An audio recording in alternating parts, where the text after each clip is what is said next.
Ons almal weet katte sien beter as mense, maar hoekom? In die middel van ons oog is daar 'n retina wat fotoreseptorselle bevat. Hierdie selle is sensitief vir lig en beweging.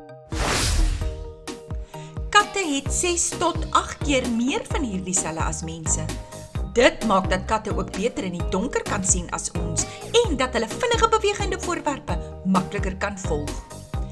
Katte se swart deel van hulle oog is ook langwerpig teenoor ons sin wat rond is. Dit gee hulle ook 'n wyeer visie, omtrent 200 grade teenoor mense wat net 180 grade wyd kan sien. Katte kan egter nie kleure sien soos ons nie. Wetenskaplikes glo katte sien in blou en grys en miskien 'n bietjie geel. Hulle sukkel om rooi en groen te sien. Hulle herken voorwerpe deur lyne, patrone en teksture uit te ken.